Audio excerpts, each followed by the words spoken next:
Bonsoir, heureuse de vous retrouver. Je découvre les nouveaux jingles là, qui sentent bon le Brésil, la caipirinha.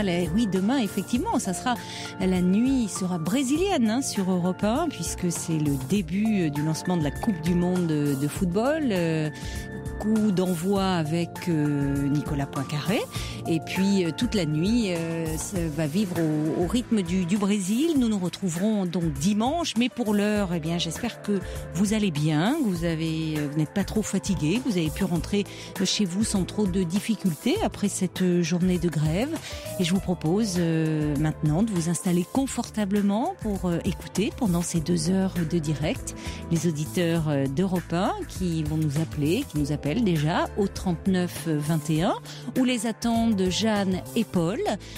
Fifi, Philippe Chartier, ça y est, il est parti, non pas au Brésil, mais il est parti en vacances pour 2 semaines, voilà, se requinquer un petit peu. Et c'est Charles Ouestrelin qui assure la réalisation de l'émission ce soir. Et bien sûr, vos messages qui me parviennent par SMS au 7 39 21. Vous les commencez par le mot nuit, ainsi que vos mails sur le site europe1.fr. Allez, c'est parti pour 2 heures de direct en votre compagnie. Europe 1. Caroline Dublanche. Et c'est Isabelle qui ouvre le bal. Bonsoir Isabelle. Bonsoir Caroline. Bonsoir.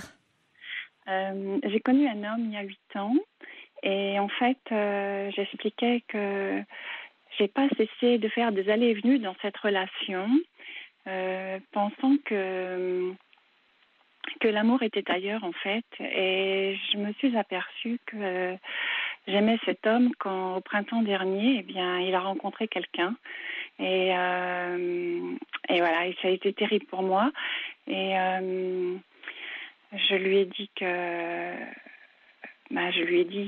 je me suis aperçue que je l'aimais, et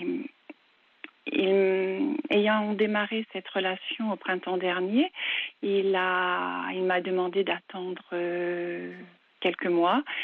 Et au bout de ces quelques mois, il est revenu vers moi, et puis au bout de 8 jours, il m'a dit qu'il n'était plus amoureux de moi, et voilà. Et du coup, j'ai été assez assommée, pour ne pas dire un autre mot qu'assommée. Je suis tombée par terre, j'ai chuté, je ne sais pas comment dire, c'était vraiment... Vous avez eu un malaise ? Non, dans le sens où ça a été terrible pour moi. Enfin, ça m'a vraiment abattue, assommée. Enfin, ça a été le cataclysme, quoi. Et jusque-là, vous en doutiez de votre amour pour cet homme ? Oui, en fait, je pense que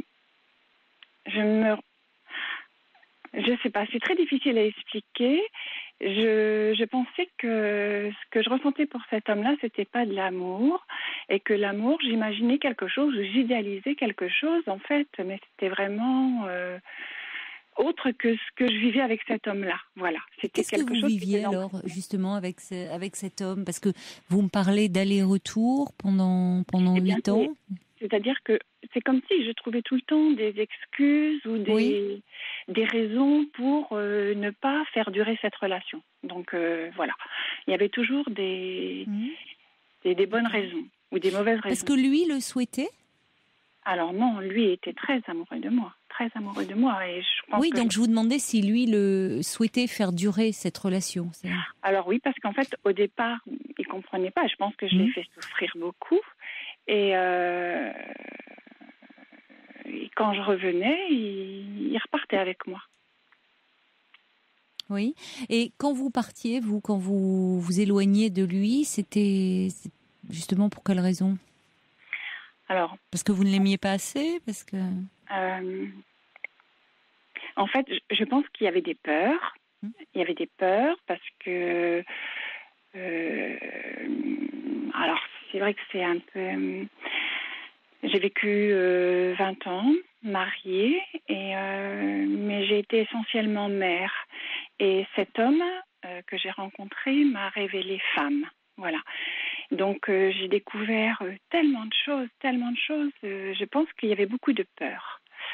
Et cet homme-là, n'a pas forcément compris ce qui se passait et je le comprends.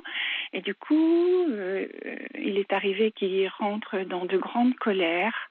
Donc, je mettais en avant ces colères-là pour partir parce qu'elles me faisaient peur.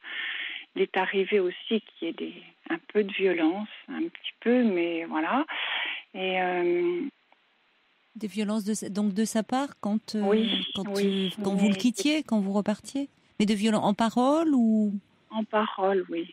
Beaucoup de grosse colère, oui. Et vous reveniez vers lui. Donc pendant 8 ans, ça a été des allées et venues entre vous. Oui. Toujours de votre fait à vous. Oui, toujours. Et pourtant, qu'est-ce que vous dites finalement? Vous me parlez d'une relation conjugale importante de 20 ans, mais où peut-être là vous étiez des parents plus que des amants. J'étais mère et surtout très seule, avec un mari qui était très absent de par son activité professionnelle. Et non, j'étais pas une femme, j'étais la mère. Avec cet homme-là, vous avez pu vous sentir vraiment femme à ses côtés? Oui. Et qu'est-ce qui vous faisait peur alors? Le désir qu'il vous inspirait En fait, je comprenais pas grand-chose de ce qui se passait parce que je me suis mariée très très jeune. Oui. J'ai jamais su ce que c'était qu'être une femme et j'ai tout découvert avec lui en fait. Vous avez quel âge aujourd'hui? J'ai 57 ans. D'accord. Donc vous êtes et vous êtes mariée à Je suis mariée à 21 ans. Oui. D'accord. Oui, donc vous avez découvert le désir, la sensualité, le plaisir avec cet homme. Oui. Et vous pensez que justement cet aspect-là, c'était quoi, trop fort? Vous parlez de vos peurs. Vous avez pu réfléchir un peu à ce qui vous faisait peur justement chez cet homme ou dans cette relation? Que ce qui me faisait peur, alors j'avais peur, je pense aussi de m'engager. Même si j'étais en relation avec cet homme-là, je n'ai pas vécu avec cet homme-là. On était chacun à notre domicile. Je peux comprendre, oui. Et je pense que j'avais des grandes peurs de m'engager. Et à chaque fois que je partais un petit peu avec lui une semaine et que je revenais, j'étais contente de me retrouver chez moi, en fait. Comme si je retrouvais une liberté. Parce que dans la relation que j'avais quand j'étais mariée, j'étais très, très peu libre de faire ce que je voulais. Ma vie était consacrée, la maison, le mari, les enfants. Oui, mais vous me dites que vous étiez très seule en même temps. Ah oui, très. Donc vous pouviez quand même, même si vous vous consacriez aux autres, vous organisiez votre temps, n'étiez pas en lien avec un autre, enfin avec un homme en tout cas. Non. Vous l'avez rencontré, alors au niveau des dates là, peu de temps après votre séparation? Oui, très peu de temps après. J'ai très peu de temps. En fait, il fallait que je rencontre quelqu'un, mais je pense que, en fait, il y a beaucoup de choses que je ne réfléchissais pas auparavant et que j'ai réfléchi maintenant. Enfin, j'étais inconsciente de beaucoup de choses, je réalisais pas beaucoup de choses, mais c'est comme ça parce que c'est vrai que, en fait, je pense que j'ai commencé à comprendre la vie quand j'ai divorcé et que je me suis rendu compte de plein de choses quand j'ai divorcé, en fait. Parce que je ne travaillais pas quand je m'occupais des enfants. J'étais dans un cadre un peu fermé et j'ai tout découvert en même temps. Tout. C'est-à-dire que là, vous vous êtes mise à travailler également? Oui, donc vous avez découvert l'indépendance, d'exister un peu par vous-même. Oui. Peut-être que finalement, ça vous plaît beaucoup, au point de ne pas vouloir y renoncer, en tout cas pas tout de suite. Alors, par contre, maintenant, je me sens prête. Je me sens prête, mais je me suis sentie prête trop tard. Oui, enfin, oui, vous vous sentez prête au moment où c'est pas possible, où il est allé vers une autre femme. C'est pas à n'importe quel moment que vous vous sentez prête, au moment où c'est impossible. Oui, c'est vrai qu'on peut penser comme ça, sauf que on peut penser, on peut penser comme ça. Mais moi, je sais que je suis prête. Je le sais parce que ce temps depuis la rupture, parce qu'en fait, donc il est revenu vers moi au bout de quelques mois et puis au final, voilà, m'a laissé. Donc j'ai pris ce temps-là douloureux pour réfléchir et je me sens, j'ai pas du tout envie de vivre seule. Je me sens suffisamment rassurée maintenant et suffisamment autonome pour dire les choses et faire les choses en fonction de moi. Et pour maintenant vivre avec quelqu'un, être en lien avec quelqu'un. Alors qu'auparavant, je me sentais dépendante toujours du désir de l'autre, voilà. Et ça, c'est quelque chose que j'ai bien mûri là durant ces quelques mois. Et c'est la raison pour laquelle je peux dire maintenant que même si effectivement on peut penser que c'est à ce moment où non, je ne sais pas. J'essaye. Je vois. C'est-à-dire que vous me dites depuis 8 ans, il y a ces allers-retours avec cet homme, ces allées-venues, où au fond, vous ne pensiez à ce moment-là peut-être pas suffisamment l'aimer pour rester avec lui. Et vous découvrez que vous l'aimez et que là, vous êtes prête à vous investir au moment où lui ne veut plus s'investir. Ça interroge quand même. Oui, je comprends. Parce que consciemment, je vous crois. Oui. Je vous crois tout à fait quand vous me dites, je crois que consciemment, oui, vous vous sentez prête.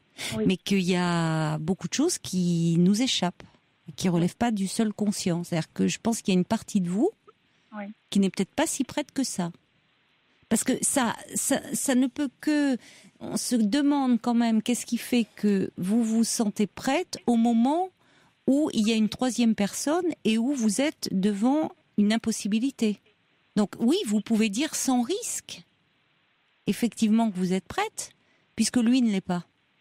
Donc ça ne vous fait pas courir de risque. Alors, sauf que cet homme m'a recontacté. Il n'a jamais vraiment coupé les ponts avec moi.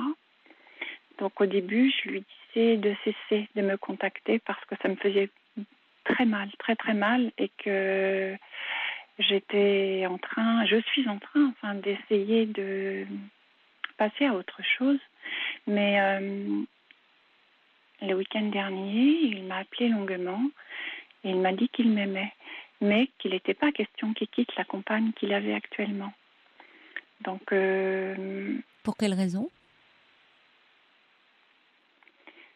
Je pense que cette femme le sécurise et qu'elle n'est pas dans cette relation que j'ai pu donner à voir, moi. Je pense si lui était demandeur d'une relation stable avec vous et qu'effectivement vous ne découvriant aussi votre indépendance, votre liberté, le fait que vous pouviez justement ne plus dépendre de quelqu'un, et cet homme avec cette histoire passionnelle vous rendait quand même très lié à lui. Donc vous évitiez tout ça. C'est sûr que lui, ça ne devait pas le sécuriser. Non. Comprends. Mais alors là, il fait un constat, encore on est dans une impasse, c'est-à-dire il vous dit qu'il vous aime, mais qu'il ne va pas quitter cette femme pour autant. Donc qu'est-ce qu'il... Et alors Qu'est-ce que vous décidez ? Alors moi, je lui ai dit que je souhaitais ne plus être en contact avec lui, ne plus le rencontrer parce que ça me fait trop souffrir. Je lui ai dit ce que je ressentais pour lui, ce que j'avais compris de ce que j'avais pu mettre en place dans la relation et qui avait pu le faire souffrir et le conduire à rencontrer quelqu'un d'autre. Oui. Voilà. Oui. Et je suis plutôt dans une démarche à abandonner ce lien, mais c'est pas simple. C'est pas simple parce que il me dit des choses qui, quelque part, me retiennent.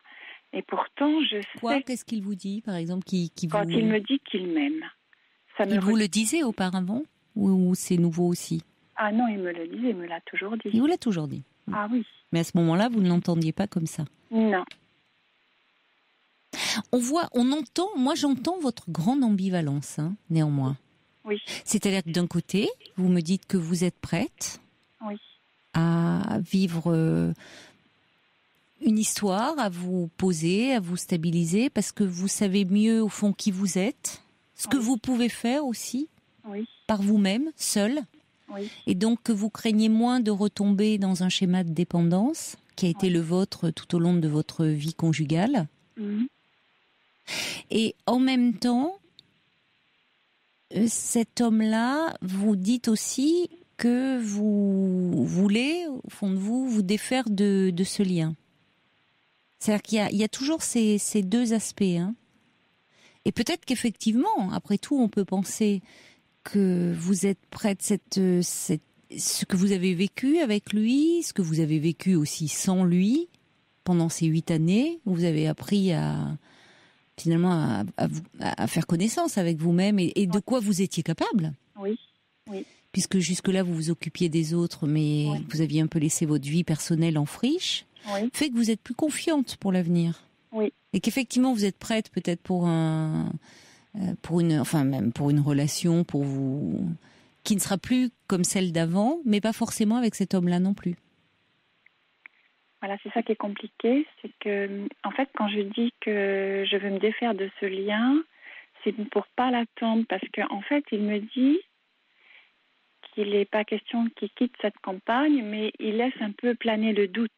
Je ne sais plus quel mot il a utilisé, mais j'ai entendu que pas pour le moment, ou voilà, je ne sais pas trop, quelque chose comme ça. Donc, moi, dans ma tête, j'ai retenu un peu ces mots-là, en fait. Et du coup, soit je l'attends, et ça je veux pas, parce que ça fait trop souffrir. J'ai vécu ça les quelques mois derniers, où ensuite il est revenu vers moi pour quelques jours pour repartir ensuite avec l'autre femme. Depuis combien de temps il est avec cette autre femme ? 1 an. Ah oui, quand même. Oui, j'avais cru au printemps dernier, moi, mais je pensais... Oui, printemps 2013. Oui, mais printemps dernier, pour moi, c'est le printemps, là, d'accord. Oui, donc ça fait 1 an. 1 an qu'il est dans cette histoire-là. Et qu'est-ce qui s'est passé pendant cette année ? Vous ne vous voyiez plus du tout ? Je ne l'ai pas vu, sauf que de temps en temps, je le voyais à l'occasion comme ça, mais sans lui adresser la parole. Mais lui, cherchant toujours à me glisser des petits mots, à me dire que, voilà, des choses... Pourquoi il est revenu vers vous ? Vous lui avez demandé ? Au bout d'1 an, qu'est-ce qui fait qu'il revient vers vous ? Il dit qu'il m'aime. Oui, mais ça veut dire que... Alors, et vous lui avez pas demandé alors si, justement, s'il vous aime vous, pourquoi il envisage quand même l'avenir avec l'autre ? Parce qu'il se met lui aussi dans une situation où il va pas être heureux. Mais je comprends pas trop, en fait, parce que je sais pas, non, je lui pose pas la question parce que... Mais vous devriez lui dire, parce que qu'est-ce qui fait... Ou alors, est-ce que c'est une façon de... Parce qu'on peut penser qu'il a vécu 1 an, cette relation avec cette femme, 1 an de découverte, et qu'au bout d'1 an, il se rend compte que c'est pas ça, donc il revient vers vous. Mais il veut aussi peut-être... c'est vrai que vous avez bien fait de lui parler, je trouve, de ce que vous aviez un peu découvert, de là où vous en étiez aujourd'hui. Parce qu'il est certain que pour cet homme, vous n'avez pas été franchement rassurante, dans ce que vous nous dites en tout cas, de cette histoire. Néanmoins, lui aussi... Après tout, s'il est resté 8 ans dans ces allers-retours où vous partiez, vous reveniez vers lui, c'est bien que d'une certaine façon, il y trouvait aussi son compte. Sinon, il aurait pu mettre un terme à la relation. Oui. Aussi, hein. Oui. Donc, c'est là où je m'interroge sur qu'est-ce que vous êtes à même de construire tous les deux. C'est pas rien, hein, 8 ans. Oui. Vous l'avez bien vécu parce que vous avez fait plein de... Vous êtes construite finalement. Oui, voilà. J'ai compris plein de choses. Oui, c'est ça. Oui. En fait, c'est comme si il m'avait fallu tout ce chemin-là pour comprendre et être prête, en fait. Moi, je le comprends comme ça. Oui, mais être prête, c'est ça. Être prête, ça veut pas dire vous êtes aujourd'hui, vous avez moins peur. Vous auriez moins peur de vous engager dans une histoire. Oui. Parce que vous auriez peut-être moins peur de retomber dans une dépendance où, déjà matériellement ou affectivement, vous seriez tributaire des autres. Vous savez que vous pouvez compter sur vous-même. Oui. Vous avez découvert que vous aviez plus de ressources que vous ne pensiez. C'est une très bonne chose. Oui. Ça a été un temps très, très utile, très constructif pour vous. Oui. Maintenant, est-ce que c'est vraiment avec cet homme-là ? Je ne sais pas. Parce que, en fait, est-ce que vous n'avez pas vécu avec lui ce que vous aviez à vivre au fond ? je n'ai pas vécu avec cet homme.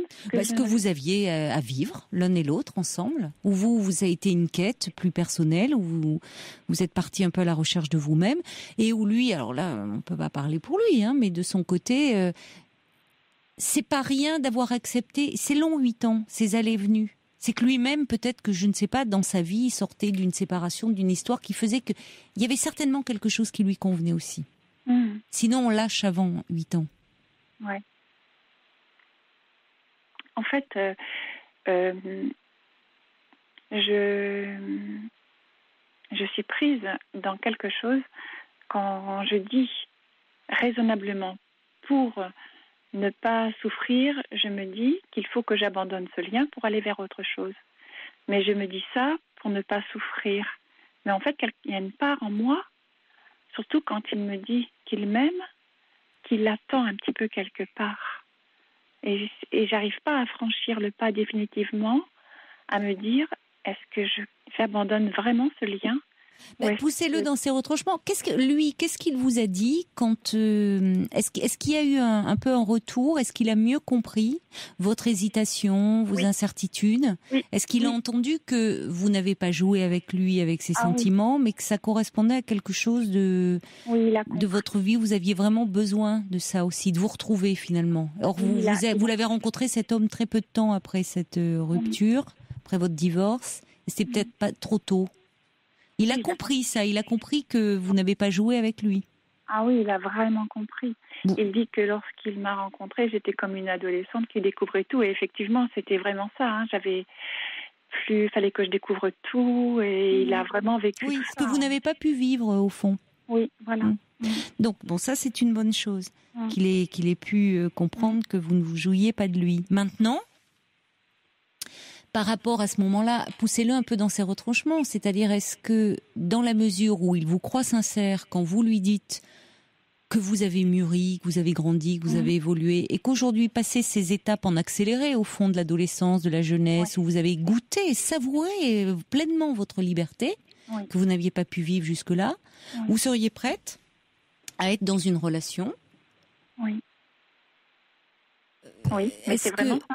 Oui, non, mais d'accord, mais ça, est-ce que demandez-lui, parce qu'il peut penser qu'à nouveau vous allez vous éloigner, vous échapper, vouloir vivre votre vie, et qu'après tout, là, il a trouvé quelqu'un qui, comme vous dites, le sécurise, donc il va pas lâcher la proie pour l'ombre, hein. Non, c'est ce que je dis. En même temps, je me dis aussi, et c'est là où je conclurai là-dessus, je dirais, cet homme, il a aimé aussi cet aspect-là de vous. Oui. Ce côté découvrant tout, voulant vivre, un peu comme vous dites comme une adolescente. En tout cas, il aimait cet enthousiasme-là, cette envie d'aller de l'avant, de tout découvrir. Il vous a aimé comme ça. Oui. À un moment bien particulier de votre vie. Oui. Oui. Ce que vous lui proposez aujourd'hui, ou ce que lui ne lui correspondrait pas forcément, c'est encore d'autres aspects de votre personnalité. Oui, il peut avoir peur aussi que je sois de nouveau dans un schéma comme celui-ci. Il peut avoir peur, ou en tout cas, vous lui plairiez peut-être moins aussi, dans ce schéma-là. Plus quelque chose de plus conjugal, de plus routinier. C'est là où je me dis, est-ce que vous n'avez pas vécu avec cet homme ce que vous aviez à vivre avec lui? C'est-à-dire une rencontre, à un moment donné de votre vie, une histoire très forte, très passionnelle, très intense, à n'en point douter, une vraie histoire d'amour, mais qui vous laissait à l'un et à l'autre énormément de liberté pour votre vie personnelle. Oui. Et de là, aujourd'hui, à vouloir avoir envie d'une relation à nouveau sous la tranquillité conjugale, c'est peut-être pas ça qui vous convient tous les deux. Eh oui. Ensemble. Eh oui. Donc c'est à vous de voir. Donc pour ne pas trop avoir de regrets finalement, vous pouvez lui dire mais si tu m'aimes et que tu t'apprêtes à vivre avec une autre, c'est un drôle de choix quand même qu'il est en train de faire. Oui. C'est un drôle de choix où est-ce qu'on peut être vraiment heureux dans cette situation? Oui, vous pouvez lui dire bon, après tout, aujourd'hui, moi j'ai évolué, je serais prête à t'offrir aussi cette sécurité que tu sembles rechercher. Pourquoi n'y vas-tu pas? Vous pouvez lui dire, pour être certaine. Et là, vous verrez bien, parce que vous le mettez face à quelque chose où, voilà où vous en êtes aujourd'hui. Il y va ou il y va pas. Oui. Ça vous permettra de pas rester dans « et si ». Oui, je comprends. Et de dire que vous avez tenté, et c'est là où c'est important de lui exprimer tout ce que votre parcours. Vous avez été sincère, il n'y a pas de regret à avoir. Et lui, il est face à un choix, aujourd'hui, comme vous. Oui. Ouais. D'accord. De toute façon, c'est quand même, c'est une histoire qui a été, je trouve, très, en tout cas pour vous, extrêmement constructive, extrêmement positive. Ah bah oui. Parce que l'amour de cet homme ne vous a pas empêché au contraire, vous a même porté certainement énormément pour pouvoir vous affirmer, vous, dans votre vie, dans vos choix. Complètement, oui. Mais de cet amant merveilleux qu'il a été pour vous, il ne serait pas forcément un compagnon idéal de vie au quotidien. Vous voyez, c'est pas, vous changeriez de rôle l'un et l'autre. Et au fond, êtes-vous prêt à l'accepter? Et vous et lui. Vous verrez. Le temps vous le dira aussi. D'accord. Merci en tout cas de votre appel, Isabelle. Merci. Au revoir. Au revoir.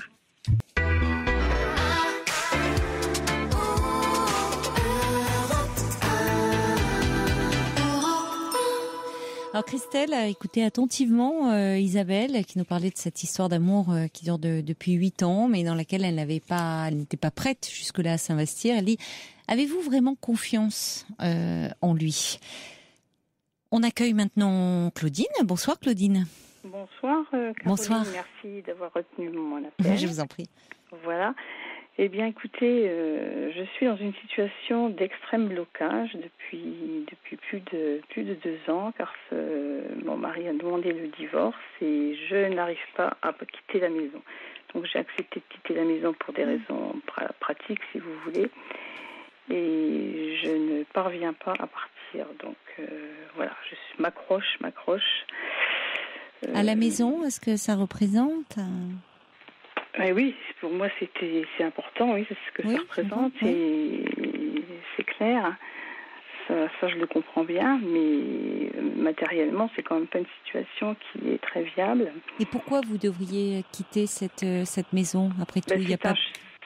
Oui, c'est un choix que j'ai fait parce que la maison était grande et pas très pratique, voilà, mais j'aurais dû le faire partir peut-être, je sais pas.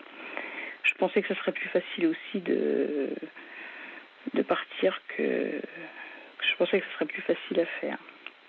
Voilà. Vous vivez encore tous les deux dans cette maison? Oui, on vit tous les deux. Donc la cohabitation est assez difficile et mortifère, je dirais.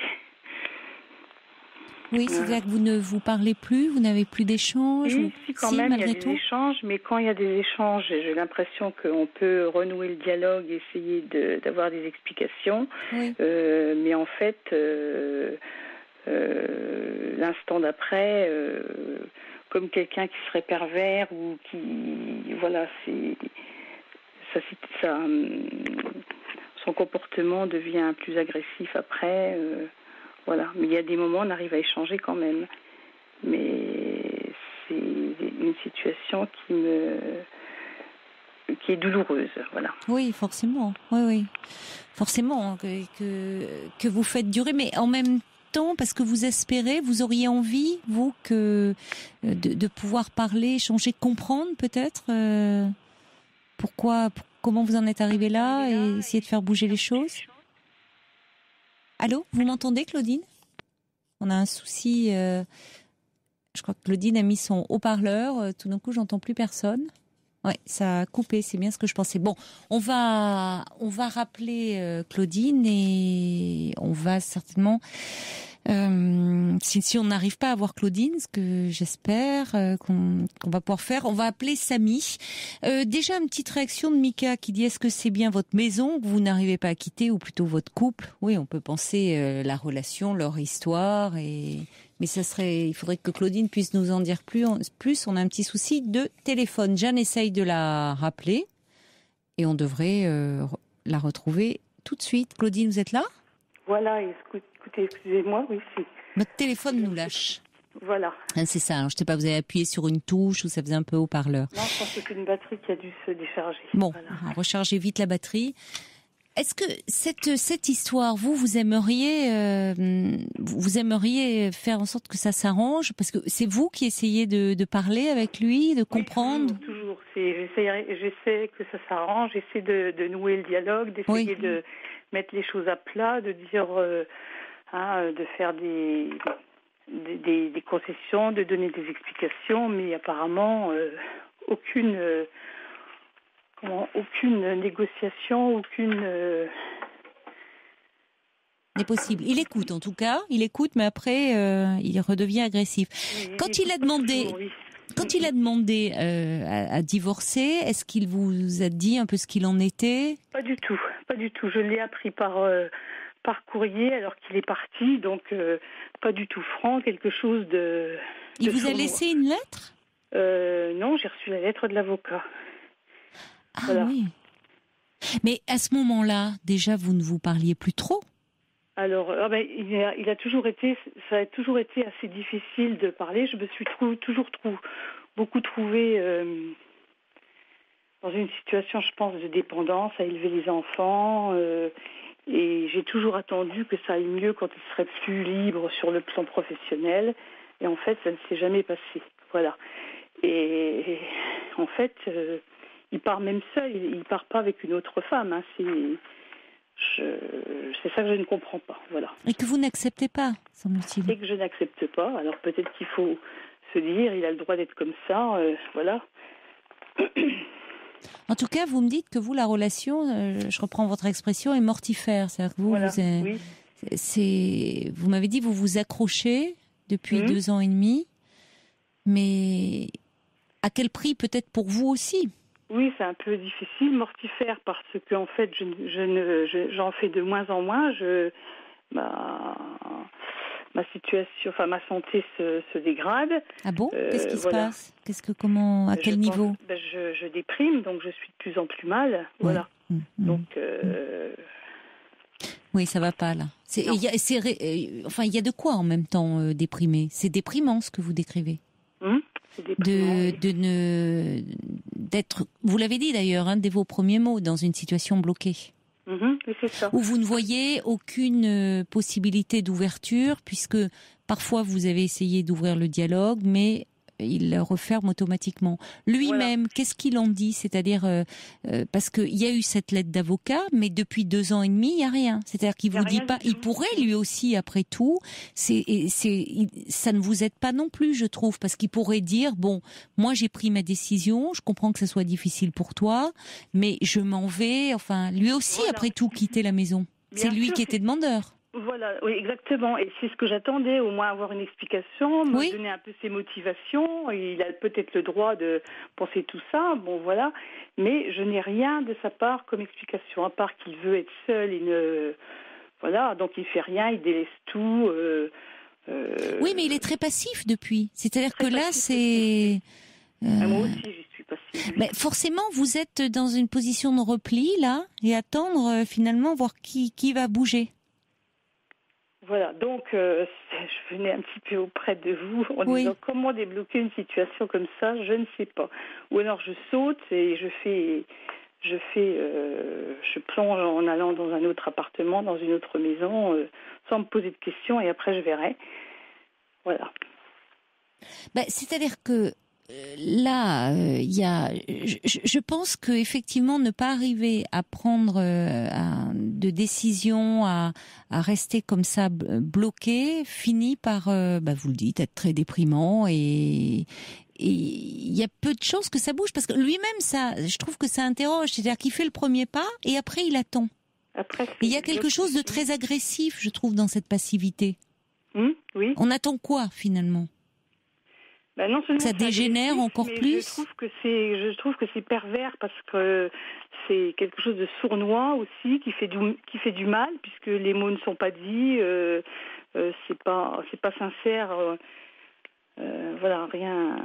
Voilà, c'est trop de non-dits, trop de choses qui sont difficiles à vivre. Donc j'essaie de me faire suivre aussi pour essayer de voir, mais bon, je bloque aussi, moi, dans cette situation-là. Vous avez consulté, vous, de votre côté, un avocat? Oui, oui.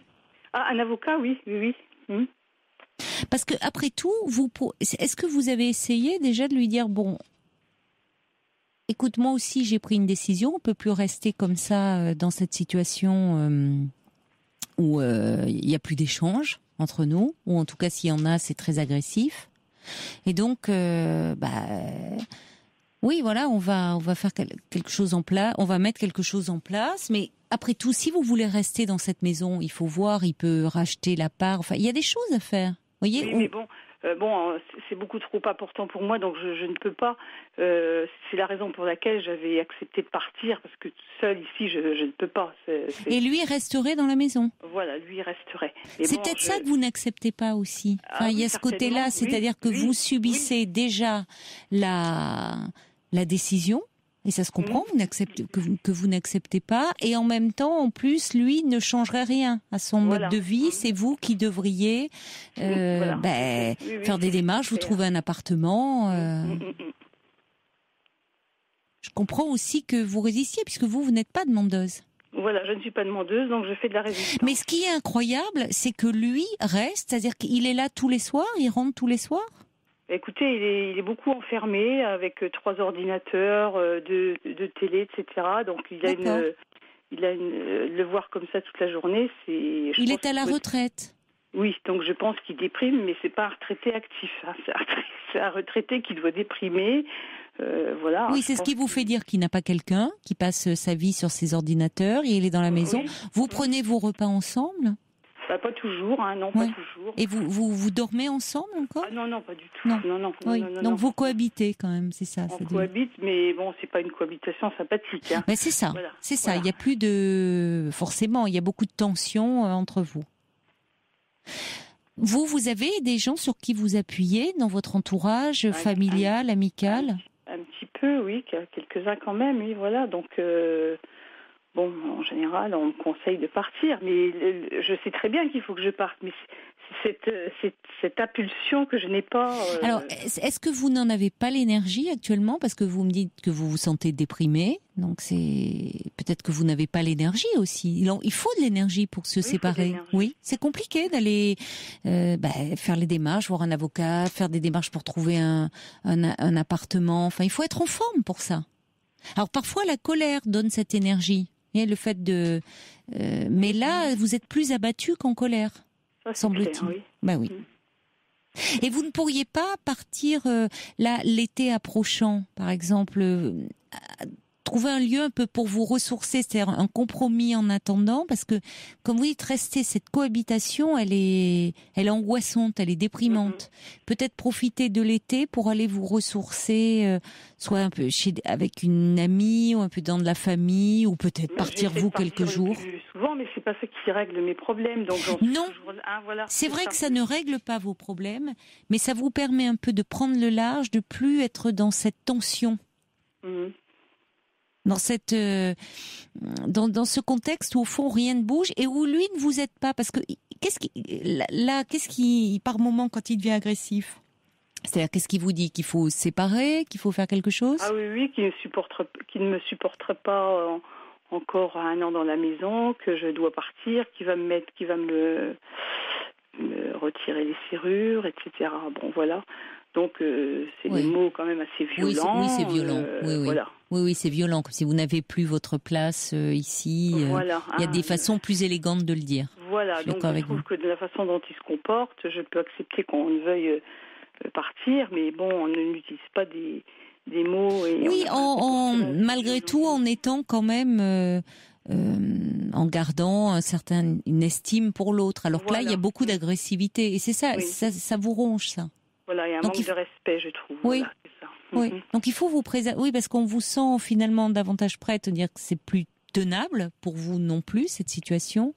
Mais en essayant au moins de faire les choses le mieux possible. Voilà. Ce qui n'est pas le cas. Non, peut-être que si vous mettez en place, que vous commencez à bouger, voyez, à dire, mais à ce moment-là, que vous ne vous sentiez pas lésé, vous vous sentez déjà terriblement lésé affectivement, que vous ne vous sentiez pas lésé matériellement. Oui, mais ça c'est pas sûr non plus. Hein. Donc ça, écoutez, il n'y a pas de raison. Oui, mais ça va être il n'y a pas de raison. En même temps, vous êtes resté. Vous êtes. Vous ne travailliez pas? Si, je travaille. Oui. Mais j'ai pas toujours travaillé, mais bon. Oui, enfin, écoutez, vous avez pas. Elles sont quand même faites de façon assez objective. Enfin, assez objective, oui et non. C'est-à-dire que, après tout, vous n'êtes pas demandeuse non plus. Lui, vous avez participé aussi, vous lui avez permis, vous dites qu'il était très investi dans son travail, c'est aussi parce que vous... parce que j'étais là, bien vous sûr. Vous étiez là, vous faisiez tourner la maison, les enfants, enfin ça à prendre en considération. Et ça, c'est à votre avocat de défendre au mieux vos droits, voyez.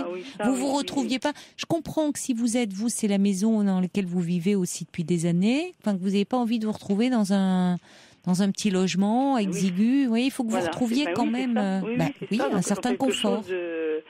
Soit assez sympathique pour pouvoir sortir. Bien sûr. Et vous pouvez lui dire après tout, que vous n'avez pas l'intention de rester comme ça des années dans cette situation. Vous avez quel âge? 62. Ah oui, mais vous êtes jeune encore pour effectivement rester. Oui, pour rester dans cette situation où c'est une guerre déclarée. Non, je m'étais donné une date. Je voulais absolument que mois de juin, juillet, ce soit réglé, que je puisse partir justement. Je voulais partir un petit peu tranquille en ayant réglé ce problème-là, en sachant au moins, en ayant signé quelque chose pour repartir dans autre chose, parce que c'est trop difficile. Là, vous me dites que vous avez vu aussi, vous faites un travail sur vous, vous voyez un thérapeute. Oui. Qu'est-ce qu'il en dit, lui, de cette situation? Vous trouve trop fatigué en ce moment pour pouvoir agir? Non, elle me trouve que j'ai quand même de la ressource pour agir, mais qu'elle décrit cet homme comme quelqu'un de manipulateur pervers. Bon. Ça, je sais pas, parce que ce sont des termes qu'on entend beaucoup, qui sont un peu à la mode. Oui, puis une fois qu'on a dit ça règle pas votre problème. Ça ne règle pas, non. Voilà. Si ce n'est que, effectivement, il ne vous facilite rien, parce qu'il vous dit, vous recevez la lettre d'avocat, on va divorcer, mais après, c'est à toi de partir. C'est un peu facile. Et vous pouvez lui dire. Vous pouvez lui dire quand même, lui, il bouge pas. Voilà, c'est pas très élégant. Non, et c'est à vous de vous organiser complètement. Ça, c'est là où ça va pas, parce que que vous sentez bien que pour vous, ça va pas être un rapport de force comme ça où vous allez petit à petit aller mal, de plus en plus mal, parce qu'il y a de quoi. Enfin, je trouve ça même que vous n'alliez pas bien dans cette situation. Le pire, c'est que, vous voyez, c'est quelqu'un qui en trouverait presque une certaine jouissance à faire du mal à l'autre, à rester dans quelque chose comme ça où rien ne bouge. Donc, vous avez encaissé les choses, vous faites face en réfléchissant déjà comment ça peut s'organiser, et à un moment, vous allez pouvoir passer à l'acte, le mettre en place. Et certainement, vous serez mieux. Oui, vous avez accepté en vous disant il le faut. Et il le faut pour vous. C'est-à-dire qu'à un moment, vous n'allez pas agir contre lui, vous allez le faire pour vous. Mais vous avez là où vous avez raison, c'est-à-dire c'est aussi prendre votre temps, c'est-à-dire trouver quelque chose, un logement où vous vous sentiez bien, et puis que lui participe. Enfin, vous n'allez pas non plus tout lui faciliter. Il me semble. Oui, et s'il veut pas vous aider, qui participe matériellement. Parce que c'est pas, on peut pas au bout de, je sais pas depuis combien de temps vous êtes. Au bout de 30 ans. Au bout de 30 ans. Pas laisser les gens. Dire maintenant tu t'en vas, tu fais ta valise et si tu t'en vas pas, je changerai les serrures. Enfin, on se comporte pas comme ça. Non, même si le droit il est avec lui, c'est pas possible. Non, c'est pas. Enfin, il y a un côté moral. Il y a un côté, vous avez vécu 30 ans ensemble. Qu'aujourd'hui vous ayez évolué complètement différemment, que les sentiments ne soient plus au rendez-vous, que vous ayez du mal à vous supporter. Bon, ça peut arriver, ça, malheureusement. Mais ça ne veut pas dire qu'on doit être humiliant vis-à-vis de l'autre. Or là, il y a quelque chose d'humiliant. Oui, c'est exactement ça. Il a un comportement humiliant. Il y a quelque chose d'humiliant. C'est ça aussi qui rend la situation douloureuse. Voilà. Oui, c'est d'être traité de la sorte. Voilà. Mais c'est pour ça que je pense que quand vous allez pouvoir vous réagir, vous vous sentirez mieux aussi. C'est-à-dire de ne plus accepter d'être traité comme ça et lui dire, et ça veut dire aussi ne pas lui faire de cadeaux. Voilà, donc ça veut dire que j'ai été aussi, c'est de ma faute, dans une situation de dépendance qui fait qu'il a un pouvoir sur moi. Oh, écoutez, c'est pas si simple. Faut arrêter de vous dire déjà, là, ce que vous vivez est quand même très douloureux. Vous n'allez pas en plus vous rendre responsable. Qu'est-ce que vous voulez dire par pouvoir de dépendance ? Eh bien, je pense que le fait d'avoir été certaines années sans travailler, inconsciemment, je pense qu'on se sent quand même plus dépendante que quand on travaille. Oui, c'est certain. C'est mais ça, mais vous ne pouvez pas vous le reprocher parce qu'à ce moment-là, c'est un accord, j'imagine que vous aviez tous les deux. Oui, bien sûr, c'est un accord. Bon, que font beaucoup de femmes qui, quand les enfants arrivent, en particulier, d'autant plus dans votre génération, mais disent bon, on marque un temps d'arrêt pour leur carrière pour s'occuper des enfants. Enfin, donc il n'y a pas lieu de vous le reprocher. C'est un choix que vous avez fait à ce moment-là, à deux, bien sûr, oui. Et dépendance, oui, forcément matérielle, mais ça ne veut pas dire pour autant que ça lui donne le droit de vous humilier. Voilà. Or là, il y a quelque chose, c'est au-delà de l'inélégance, il y a quelque chose d'humiliant. Voilà, c'est un peu malsain, voilà, c'est un peu ce que je ressens. Et je pense que ça me fait plus de mal que le reste. Oui, c'est ce qui peut être moteur aussi à un moment de dire bon, j'en ai assez d'être traité comme ça, parce qu'il n'y a pas de raison, puisque vous seriez à même d'accepter que vous vous êtes éloigné, mais ça ne veut pas dire d'être maltraité. Et ça veut dire que là, il faut que vous soyez bien accompagné sur le plan juridique par rapport à ça aussi. C'est-à-dire que vous êtes face à un homme qui vous dit on arrête, mais qui finalement fait rien après, qui lui ne prend rien en main, c'est à vous de partir. Après tout, au nom de quoi ? Alors après, il ne s'agit pas de rester dans une situation où là on laisse les choses pourrir, parce que c'est ça finalement, et c'est vous qui vous détruisez dans l'histoire. Oui. Donc vous allez agir pour vous. D'accord. Dès que vous serez sorti un peu de ce bourbier, vous serez mieux. Déjà, quand je vous disais effectivement de pouvoir un peu vous éloigner, si vous pouvez chez des amis, enfin partir un peu, vous pourrez mieux réfléchir, retrouver de l'énergie, parce que ça vous bouffe toute votre énergie, hein, oui, cette situation. Ce que je vais faire début juillet, je vais faire ça. Vous n'êtes pas dans une urgence, si vous voulez, puisqu'au fond, il ne fait rien. Oui. Hein, c'est-à-dire, il manifeste une agressivité froide, une hostilité froide, mais il ne fait rien. Bon, il est là, il attend. Donc, vous pouvez vous éviter. Ça vous donne le temps, vous, de vous organiser. Parce que c'est ça, c'est-à-dire qu'il n'y a pas maintenant, il n'y a pas lieu, c'est pas en l'espace de quelques mois. C'est de trouver quelque chose, vous organiser pour faire au mieux pour vous, voir aussi avec votre avocat financièrement comment vous pouvez vous en sortir. Et pas seulement, parce qu'après tout, s'il garde la maison, cette maison, vous l'avez acquise ensemble. Oui. Bon, donc cette maison, il n'y a pas de raison. S'il décide, ok, il veut rester dans la maison, mais il vous doit une compensation par rapport à ça. Oui, voilà, ça je le sais, ça, et je vais voir mon avocat donc cette semaine, et puis voilà, et j'ai trouvé un appartement, mais pour dans 15 mois, quelque chose qui est fait dans 15 mois, donc là, ça fait peut-être un peu tard. Hein.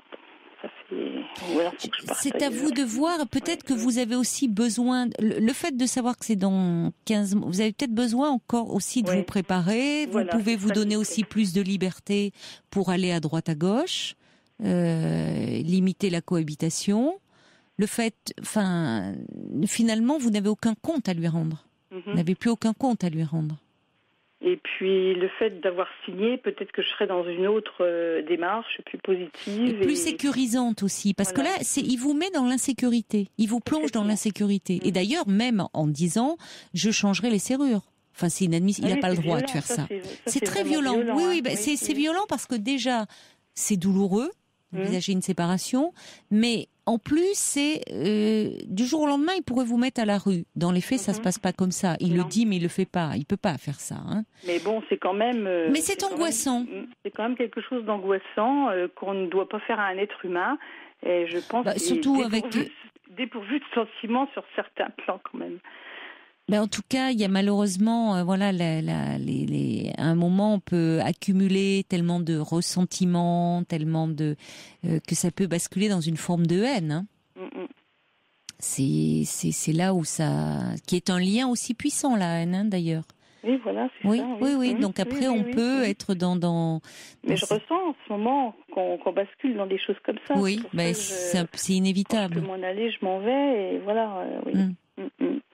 C'est pour ça qu'il est important, comme le dit Yvan, là, qui envoie un petit message pour vous, de vous protéger, vous et vos intérêts. Et donc là, il y a aussi beaucoup de réactions d'auditeurs, dont Mika, qui dit « N'hésitez pas à faire vraiment appel à un avocat et qui vous défend vos intérêts ». De façon à faire valoir vos droits et votre dignité. Parce que ça serait important. Si vous signez, c'est vrai que vous sentez que vous avez un lieu à vous. Oui. Vous pouvez vous retourner, vous organiser. Une maison, ça se déménage pas comme ça, du jour au lendemain. Enfin, que vous partiez pas comme ça, du jour au lendemain, et surtout sans rien. D'accord. Vous êtes déjà lésé sur le plan moral, il ne faut pas que vous le soyez sur le plan financier. Maintenant, je pense qu'effectivement, c'est ce qui va vous permettre, et vous pouvez vous donner une temps de vous reconstruire, parce que là, vous le dites vous-même, c'est une situation qui vous met la tête sous l'eau. Hein. Ah oui, complètement. Et je pense que vous allez retrouver, effectivement, vous sentir mieux, et que vous avez le droit de vous accorder ce temps-là. D'accord. Sans le tenir, d'ailleurs, au courant de tout ça, et de lui dire, après tout, comme il a fait lui, c'est-à-dire qu'il verra avec votre avocat. Et de là, d'éviter le plus possible, vous êtes dans une histoire de cohabitation, d'éviter le plus possible cette cohabitation avec lui, ou en tout cas les échanges où c'est devenu trop agressif, trop haineux. Écoutez, je vous remercie beaucoup. Et en tout cas, comme dit quelqu'un, s'il voit... Pardon ? Non, je disais, vous m'avez un peu éclairé sur le plan moral. Il faut que je fasse valoir ça. Oui, et comme le dit quelqu'un très justement, s'il voit que vous ne vous laissez pas faire, que vous réagissez contrairement à lui, il se sentira moins puissant aussi. Oui. Et en tout cas, il aura moins loisir de vous agresser. Bon courage à vous, parce que c'est pas facile, hein, Claudine, ce que vous vivez.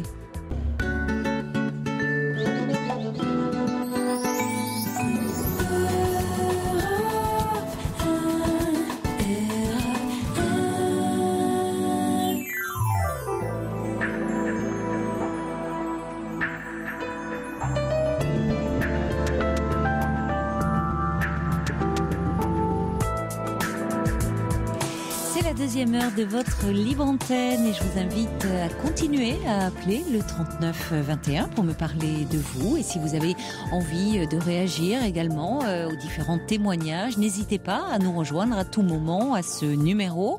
Vous pouvez également réagir par mail sur le site europe1.fr. Léa me dit justement la situation de cette dame, Claudine, me fait penser au film La Guerre des Roses avec Michael Douglas. J'espère qu'elle partira avant d'en arriver à cette guerre-là. C'est déjà une guerre froide, là, hein, vraiment. Et puis vos SMS qui me parviennent au 7 39 21. Allez, on accueille maintenant Samy. Bonsoir. Oui, bonsoir. Bonsoir, Samy. Caroline.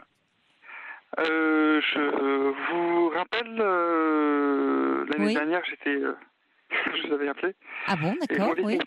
Oui, vous m'aviez conseillé de complètement d'oublier la fille avec qui j'étais, parce qu'elle m'avait fait un faux bond à plusieurs reprises. Je vais rapidement faire un historique. Oui. Donc 2011, c'est l'année où je reprends mes études, et je dois me marier en mai 2011. Oui. Reprise d'études, je rencontre une femme, je crois que je tombe amoureux d'elle, et j'annule mon mariage. Cette fille on reste ensemble pendant 6-7 mois. Elle décide de partir dans le sud, déménager dans le sud. Et donc c'est là où l'aventure, où le déchirement commence à arriver. C'est-à-dire que j'essaye par tous les moyens d'aller la voir et d'essayer de déménager, de trouver un travail là-bas. Et après la reprise d'études, bien sûr, je travaille, j'ai un boulot, enfin j'ai un métier, et donc elle me met un peu la pression, parce que la distance pour elle c'est atroce, c'est violent. Donc j'essaye de me rapprocher d'elle le plus rapidement possible. Donc j'entreprends des démarches, et à un moment donné, c'était l'année dernière. Oui. où j'avais enfin mes papiers, etc. J'avais décidé en fait de reprendre carrément mes études, donc vers un master De donc quoi d'ingénieur. Ingénieur des médias de l'internet. Oui. Et donc à ce moment-là, en fait, quand j'ai absolument fait toutes les démarches, donc elle me. Vous pouvez vous éloigner un peu de, non pas de cette femme, hein. Je vais pas aller aussi vite, Samy, mais pour le moment de votre combiné. On va commencer par là dans un premier temps, voilà, parce que ça crachote un peu. Est-ce que là, ça va ici, comme ça?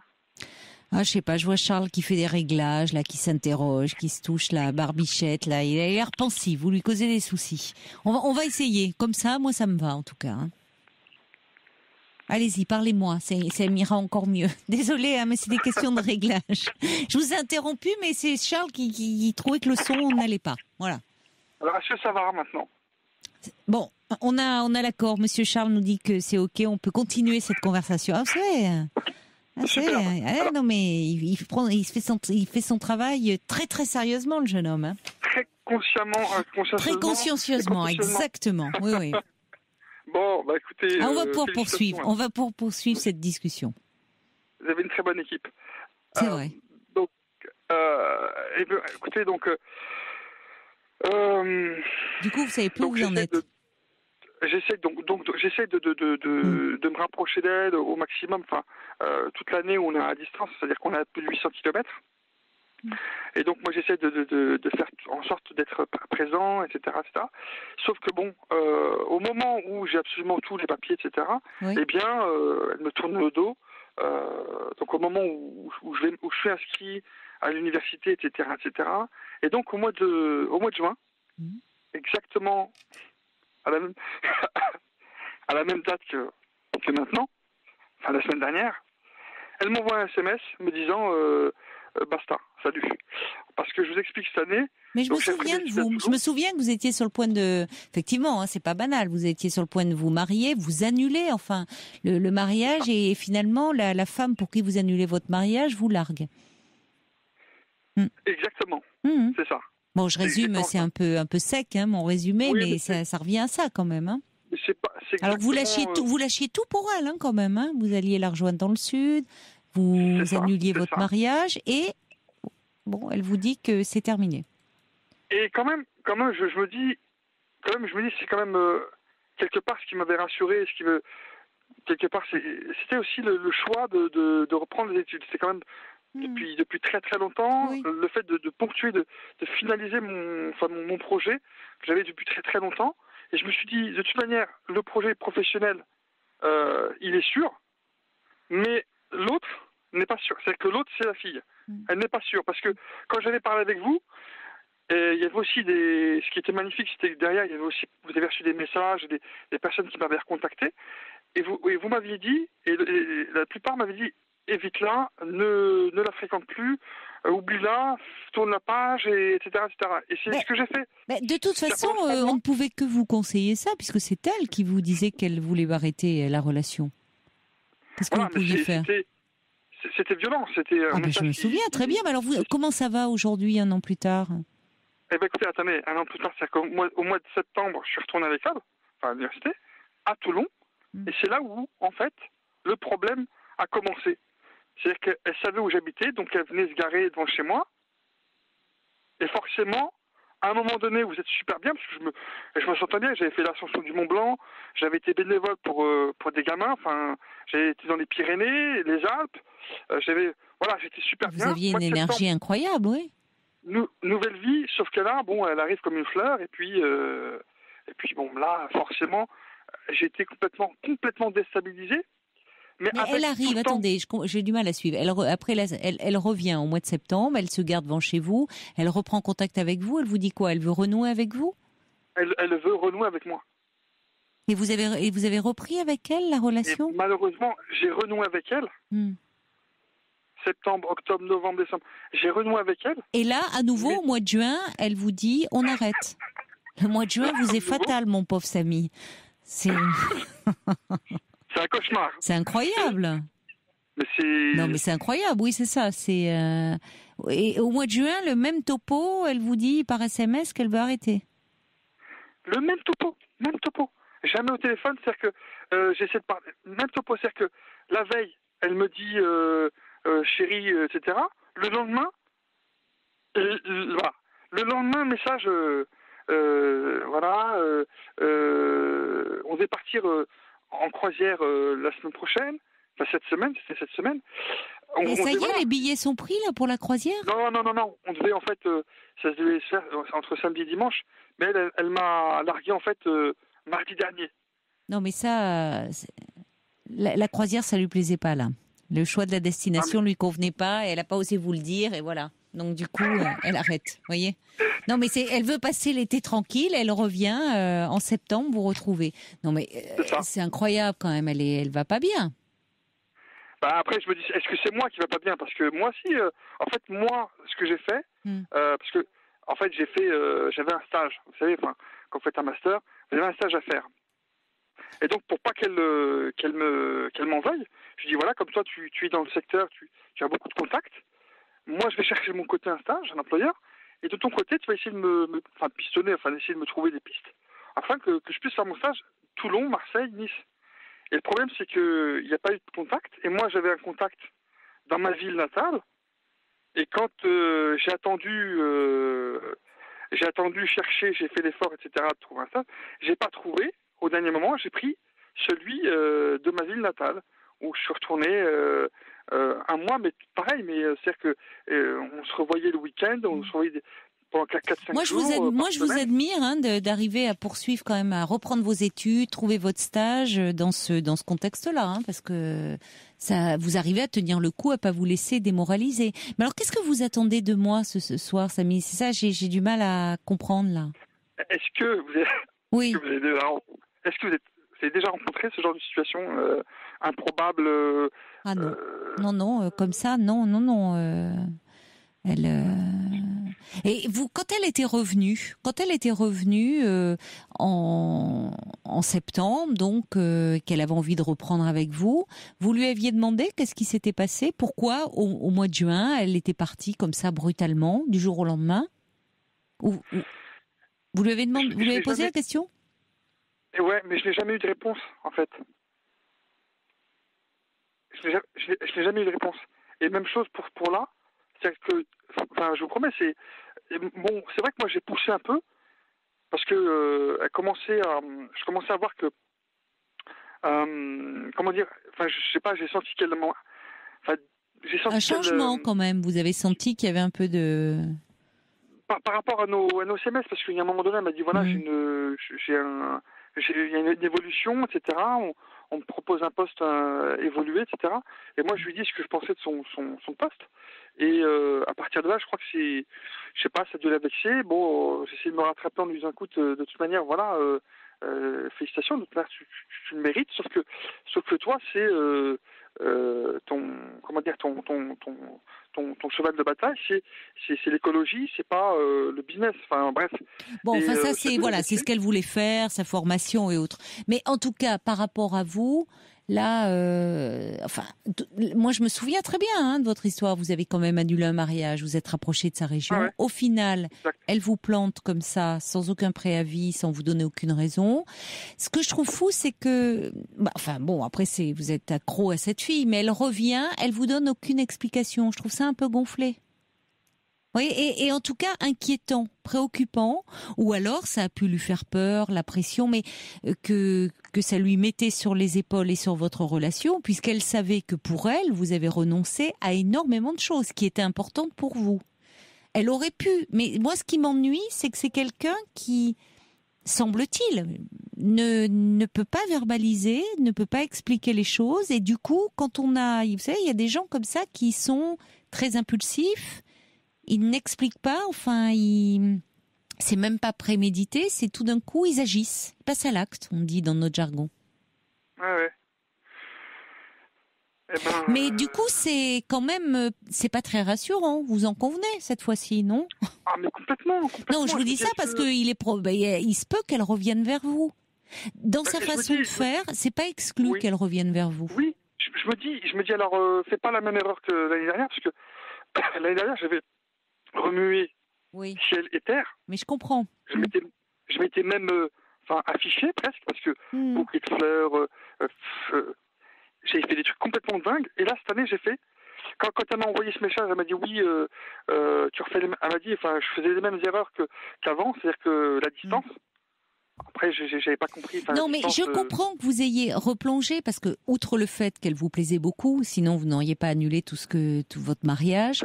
En plus, vous dire, après tout, c'est quand même, vous avez annulé votre mariage pour elle, vous avez changé de région, et vous dire, j'ai fait tout ça pour rien. Je comprends que vous ayez eu envie de dire, je fonce, je me suis pas trompée. C'était aussi par rapport à elle, mais aussi par rapport à vous.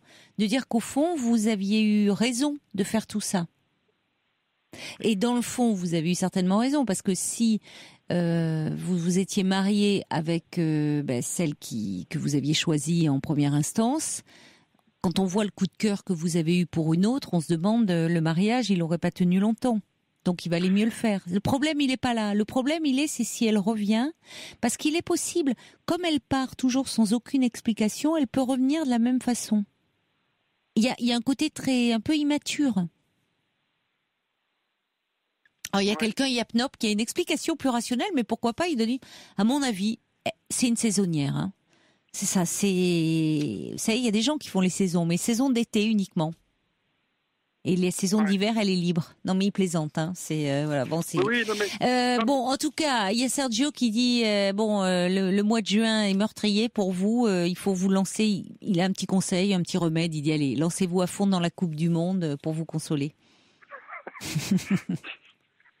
Ça va, vous gardez le moral, vous restez de bonne humeur, vous gardez le sourire.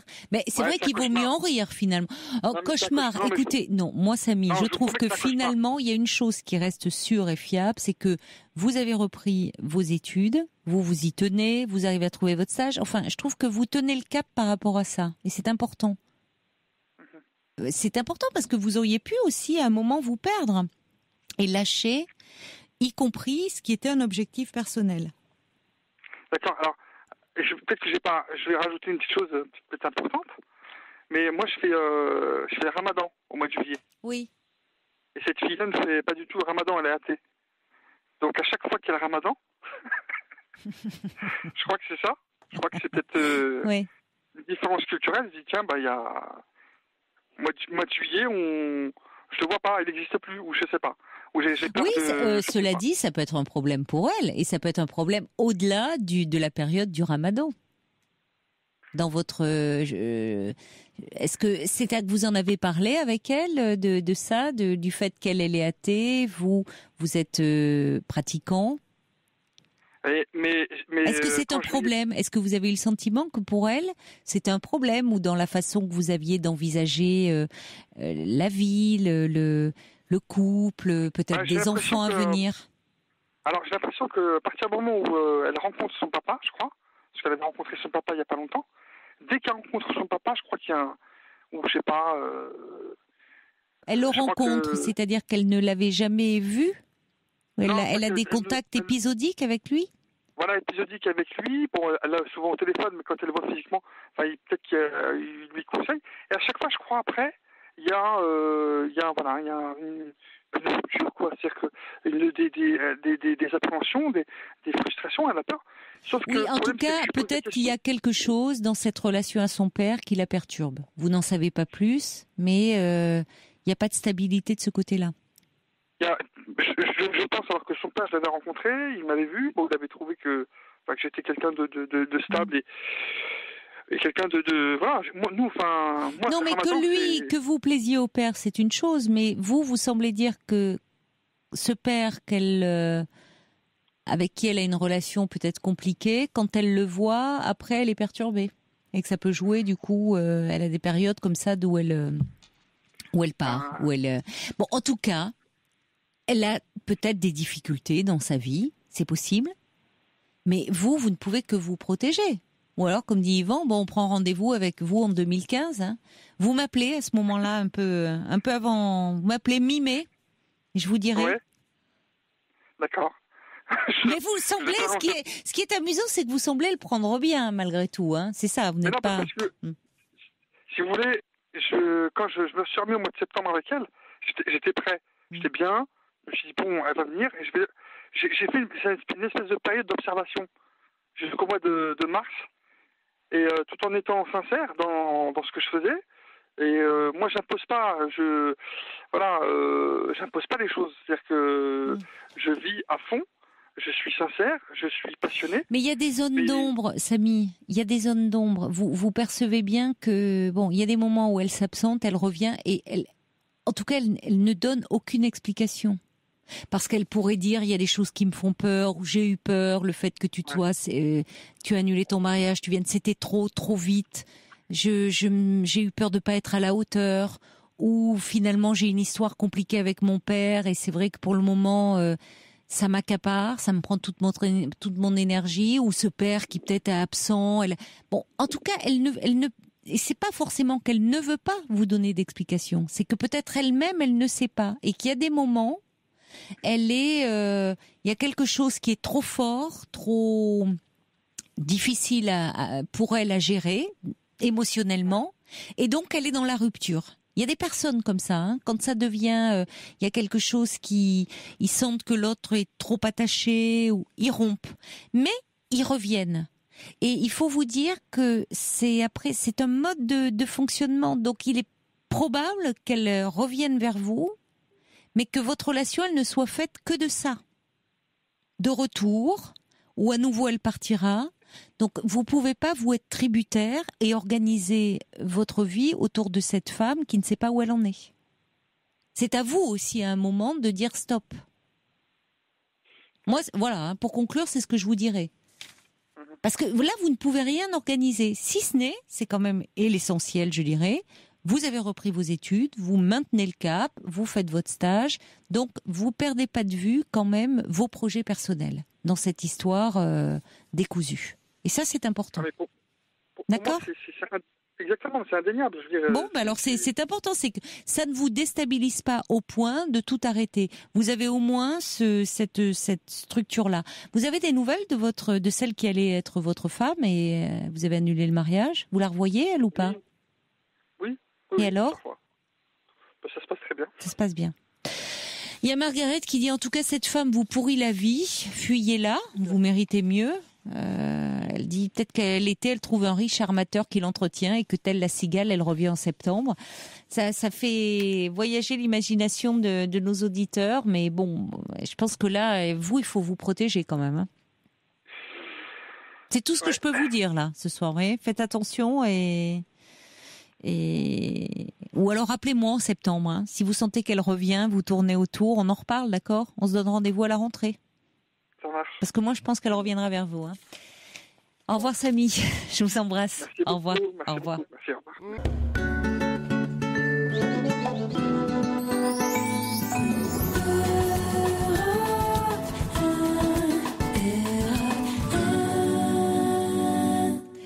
Vos réactions me parviennent pour Samy qui chaque été, au mois de juin, se fait larguer alors qu'il avait tout largué pour cette jeune femme, son mariage, sa région. Il y a Maryl qui dit enfin ouvrez les yeux Samy, hein, c'est un gag. Et puis Flo qui dit fuyez ces amours à géométrie variable, vous allez finir par avoir la nausée. Et on accueille Jonathan. Bonsoir. Bonsoir. Bonsoir Jonathan. Bonsoir. Alors vous avez des soucis de cœur, hein, je crois.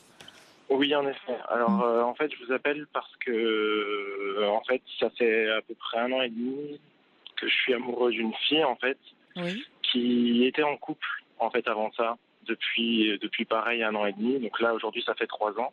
Oui.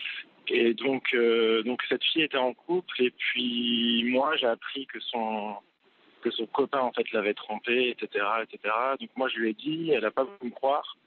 Et là, récemment, elle s'en est rendue compte. Et donc voilà, elle va le quitter. Mais voilà, donc je suis son amant à cette fille. Mais le problème, en fait, ce qui me rend très malheureux, c'est que elle me donne l'impression que je suis pas assez bien pour être celui qu'elle aimera, quoi, en fait. C'est le sentiment que vous avez ? Qu'est-ce qui vous donne cette impression que vous ne seriez pas assez bien pour être son amoureux ? Écoutez, en fait, il y a le fait qu'elle ne veuille pas qu'on se mette ensemble comme ça maintenant. Le fait que voilà, quand je lui ai dit, elle me traitait de menteur. Enfin voilà. Quand vous Après, lui avez dit que son petit ami l'a trompé. Oui, voilà. Oui. Elle m'a pas cru pendant très longtemps. Mais si, cela dit, ça veut dire que elle, de toute façon, le trompait avec vous. Oui, en effet. C'est ça. Elle était à la fois avec vous et avec ce garçon. Elle n'était pas avec moi parce qu'on se voyait occasionnellement et c'est plus moi qui insistais pour qu'on se voit parce que moi je suis vraiment très amoureux d'elle. Après. Voilà, c'est là qu'est la différence, que réside la différence entre vous, semble-t-il. C'est pas que vous n'êtes pas assez bien pour elle. C'est que elle est encore, semble-t-il, attachée à son petit ami. Tout en ayant une relation, enfin de temps en temps, d'ailleurs plus que relation, elle vous voit, vous lui avez plu, mais sa priorité reste ce garçon. Reste lui, voilà, et ça n'a rien à voir, c'est tout à fait indépendant de vos qualités ou de vos défauts, de votre personnalité. Ça ne veut pas dire que vous n'êtes pas bien, pas suffisamment bien pour elle. C'est que quand on est attaché, comme elle l'est, semble-t-il, à un moment, vous voyez, on ne voit plus que cette personne-là.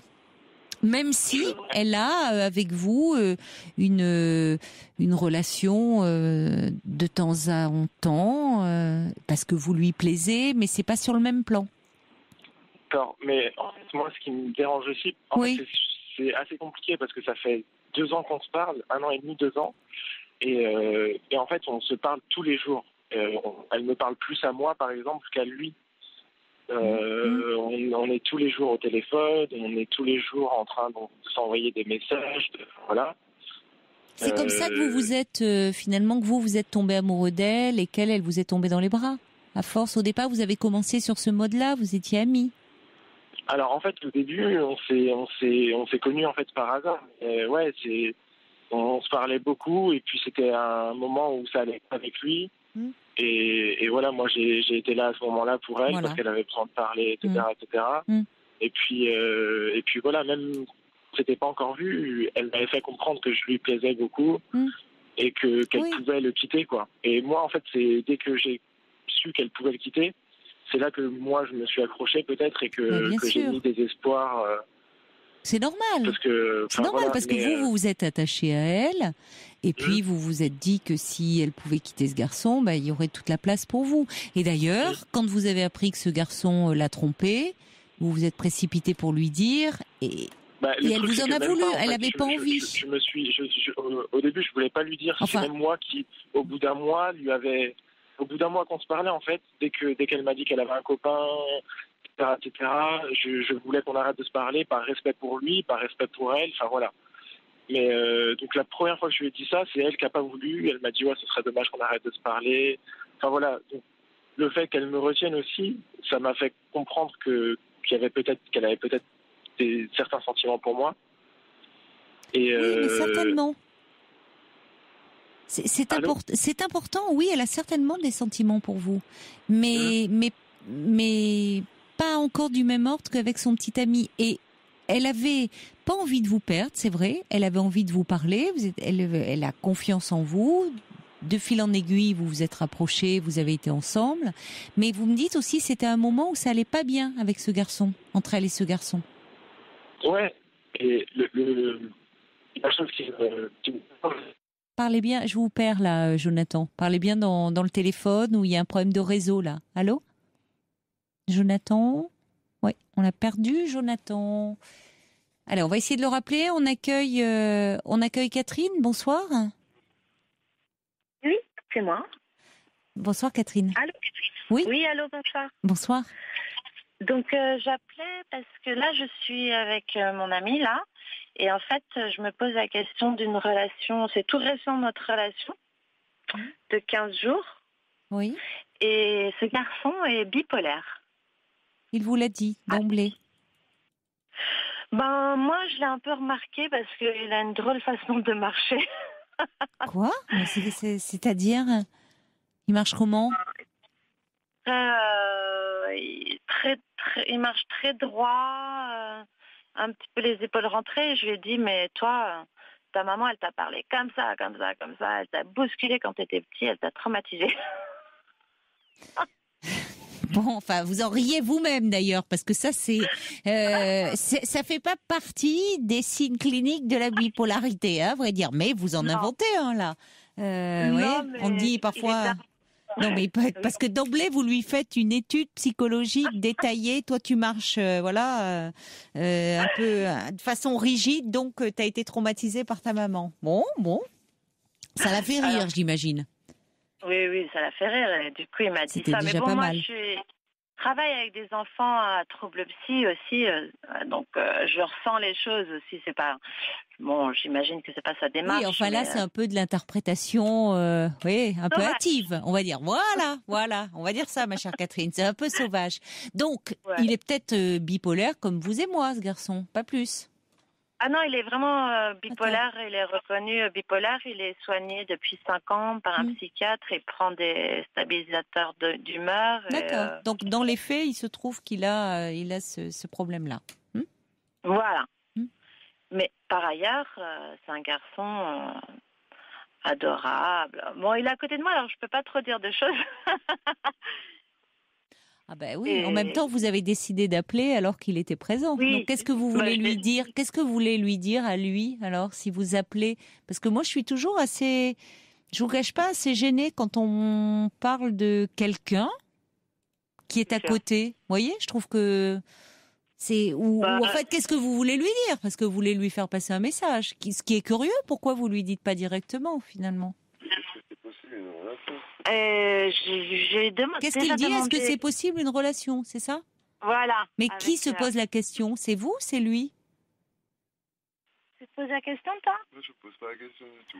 Lui, il ne se pose pas du tout la question. C'est moi qui me pose la question. Ça me paraît compliqué. Déjà, les relations humaines, c'est compliqué. Mais parce que, par exemple, il imprègne pas tout, quoi. Il imprime pas tout ce que je dis. Mais bon, la plupart des gens sont comme ça. De toute façon, je sais pas. Et ça m'angoisse un peu, quoi, des fois, en fait. Mais qu'est-ce qui vous angoisse ? Qu'il vous ait parlé de ses problèmes psychiques ou son attitude en général ? Parce que il y a des personnes qui ont des troubles bipolaires et qui, lorsqu'elles prennent un traitement, qui comme sont bien stabilisées, ça ne les empêche pas d'aimer, d'avoir une vie professionnelle. Alors, il peut y avoir d'avoir une vie sociale. C'est vrai, évidemment, des périodes difficiles parce qu'il peut, malgré le traitement suivi, y avoir des moments où il y a des crises, une majoration des crises, des symptômes, des problèmes de rechute. Mais en général, il y a des personnes qui quand elles sont pas dans le déni de leur maladie, sentent venir des signes précurseurs et voient avec leur psychiatre ce qu'il en est pour changer un petit peu le traitement, le modifier, avoir des séances de soutien aussi, de thérapie plus régulières. Enfin, bon, il y a beaucoup de personnes, il y a différents degrés aussi dans ces troubles bipolaires, mais c'est pas parce qu'on a des troubles bipolaires qu'on ne peut pas avoir de relations amoureuses. Si la question que posait votre ami qui est à côté de vous, ça n'empêche pas. Alors après, vous, évidemment, vous pouvez vous saisir aussi de ça pour dire je ne veux pas prolonger la relation, alors que bien au-delà de ça, il y avait des choses qui peut-être vous plaisaient pas. Enfin, la relation, elle en est à 15 jours, donc...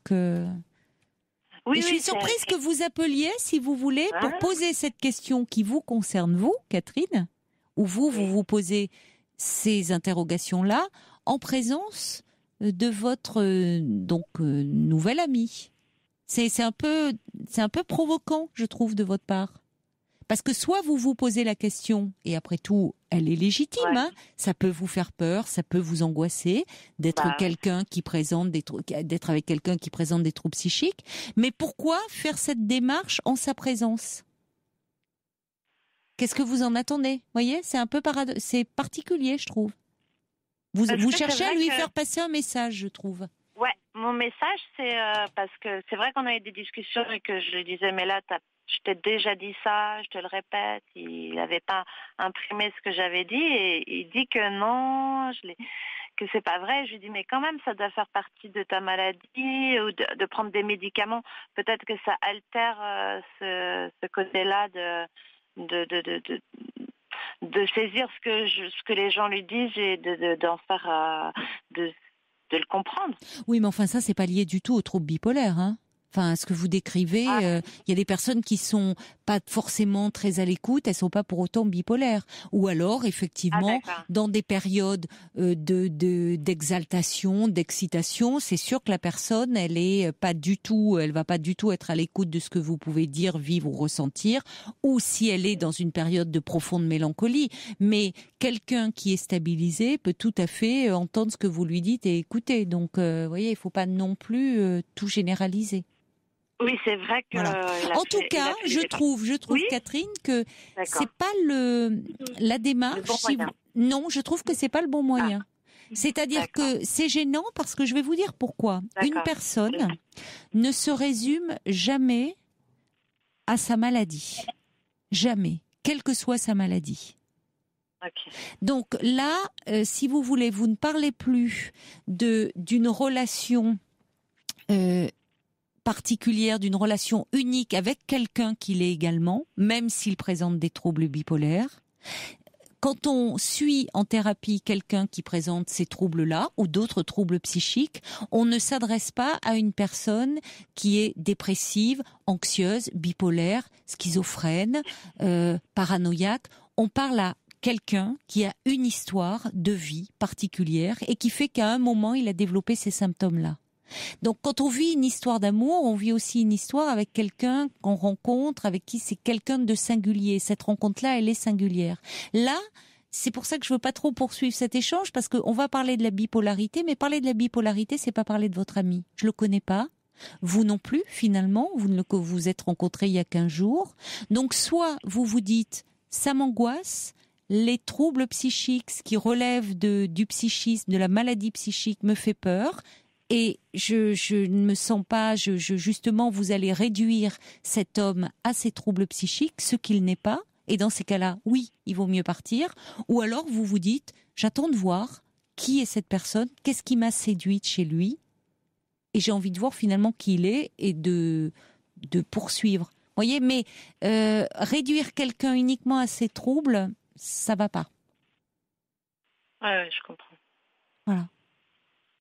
C'est ce que je pouvais vous dire. Je crois pas que je le réduise à ça. Sinon, il me en tout cas, si vous voulez, dans l'échange qu'on peut avoir, moi, c'est ce qui me dérange. Vous voyez, c'est déjà de parler de lui en sa présence et lui ne parle pas. Et en plus, de parler de lui comme quelqu'un qui a des troubles bipolaires. Bon, oui, mais il se résume pas à ça. D'accord. Comme quelqu'un ne se résume pas à son handicap, à une maladie organique ou à une maladie psychique. Donc à vous de voir après. Ça, c'est vos questions à vous. Puis, voyez, si vous voulez poursuivre ou pas, il n'y a que vous qui pouvez répondre à ça. Ok. D'accord ? D'accord. Voilà. Au revoir Catherine. Merci, au revoir. Et au revoir à votre amie. Pour parler à Caroline Dublanche, appelez le 39 21. 34 centimes la minute. Et on accueille une autre Catherine, puisque malheureusement, on a un petit souci avec Jonathan. Il ne capte plus. Mais enfin, si vous écoutez la radio, je pense quand même que cette jeune fille, encore une fois, je vous le redis, c'est pas que vous n'êtes pas suffisamment bien pour elle. Vous avez forcément plein de qualités, mais qu'elle est encore attachée à ce garçon. C'est pour ça qu'elle a mal pris, d'ailleurs, quand vous lui avez dit qu'il trompait qu'il l'a trompée. Elle n'avait pas envie de le savoir, peut-être d'y croire. Et c'est pour ça que si cette relation vous déprime parce que pas suffisamment réciproque, il vaut peut-être mieux vous éloigner. Et c'est vrai que du coup, pendant quelque temps, vous n'allez pas pouvoir garder les échanges téléphoniques amicaux que vous avez, parce que vous, c'est plus des sentiments amicaux que vous lui portez, mais des sentiments amoureux. Alors, on accueille une autre Catherine. Bonsoir. Bonsoir. Bonsoir. Je suis heureuse de vous entendre. Écoutez, moi aussi. parce que je vous écoute depuis de nombreuses années. C'est ce que je disais au jeune homme de tout à l'heure. Je trouve que cette émission, moi, c'est comme une palpitation humaine. Je ressens une vibration à travers...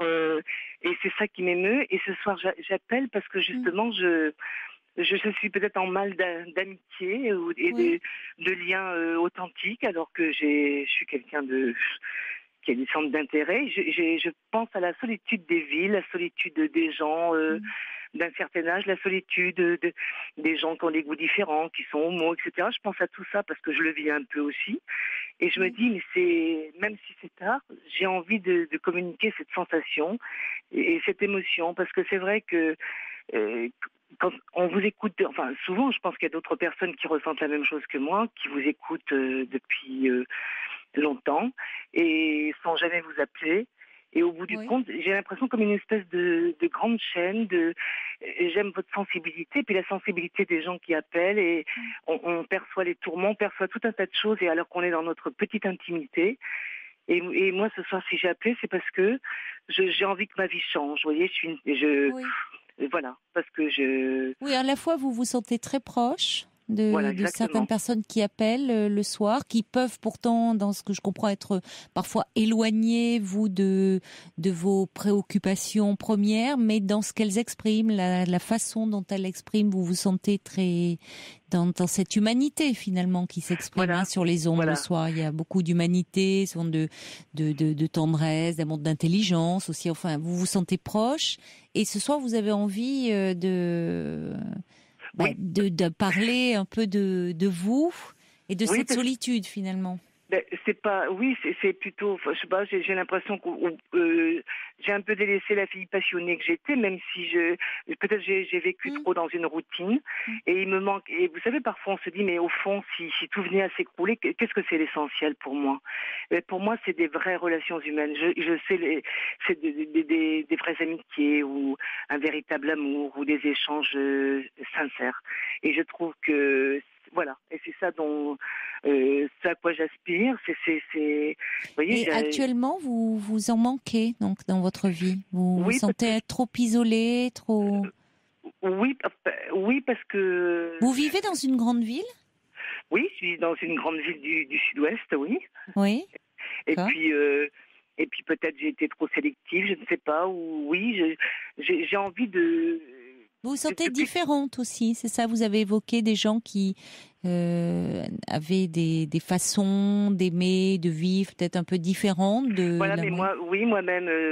Vous voyez, en plus, bon, moi, je préfère les femmes, et je trouve que c'est pas si évident que ça, alors que je ne crois pas du tout au milieu. On parle du milieu homo, moi, j'y crois pas du tout. Je pense qu'il y a des sensibilités qui rencontrent des sensibilités, je sais pas, des cultures qui rencontrent des cultures. Enfin, c'est des personnes, tout simplement. Moi, je crois pas du tout, parce que c'est comme si on disait que tous les hétéros se ressemblaient. Moi, je trouve que l'homosexualité, pour moi, ne tient pas lieu d'affinité.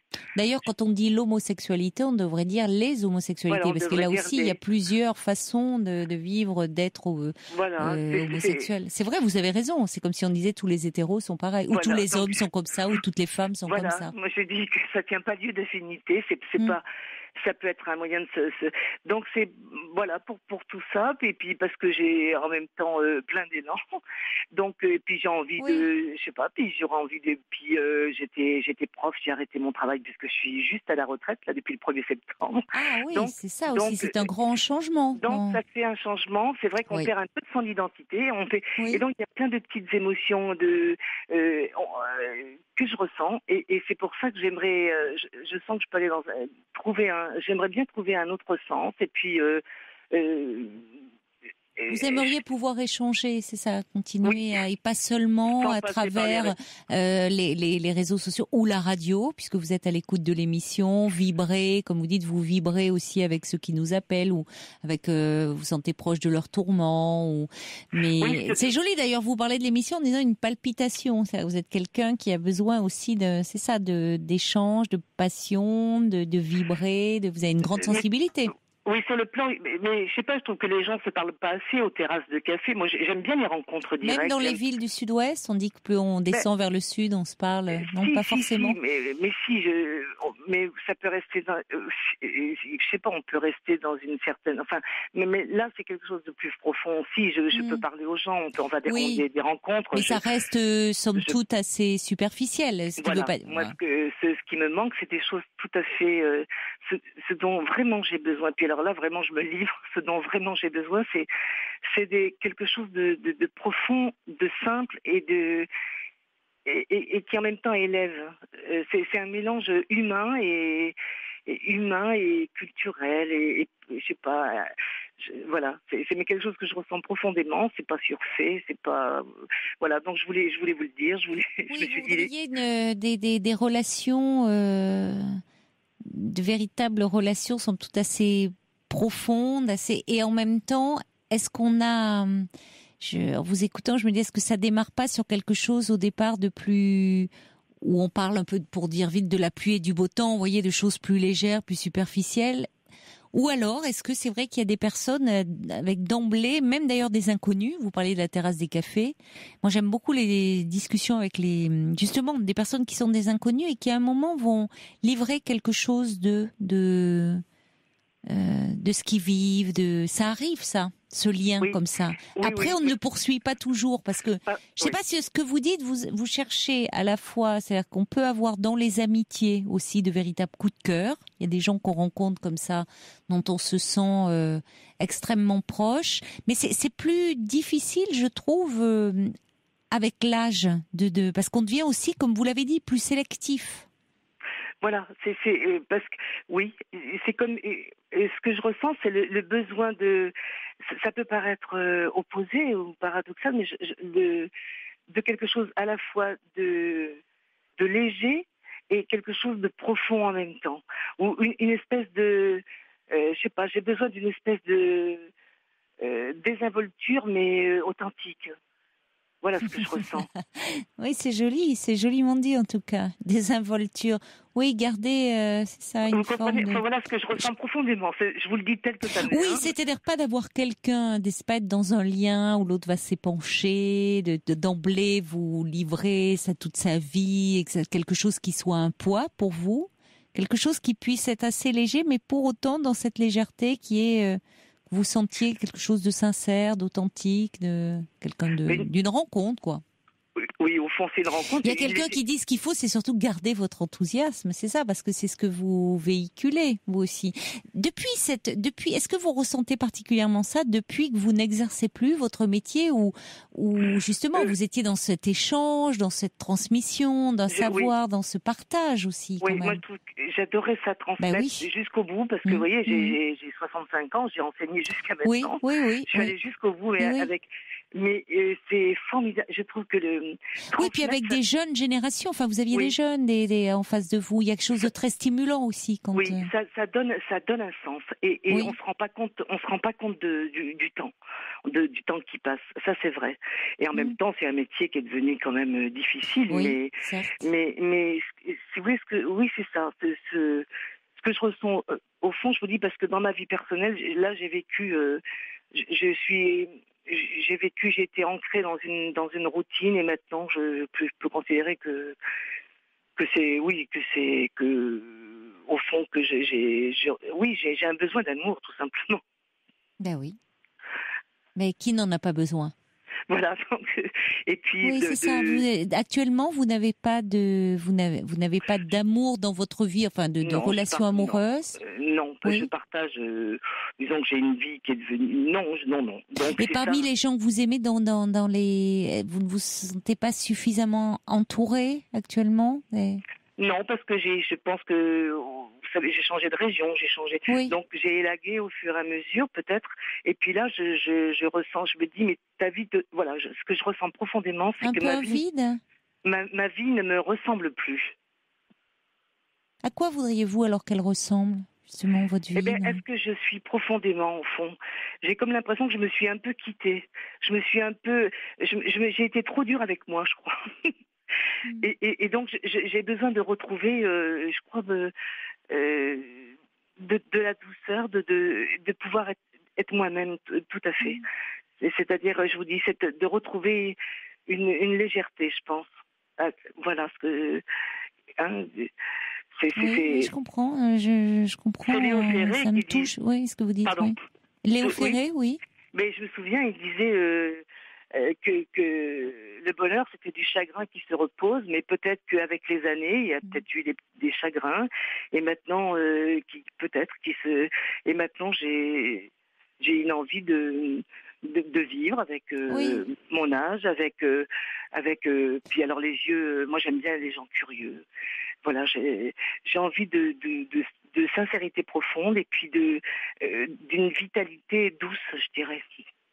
Douce mais en même temps. Vous en parlez, vous en parlez avec beaucoup de poésie, je trouve. Il y a quelque chose qui se dégage comme ça de vos propos.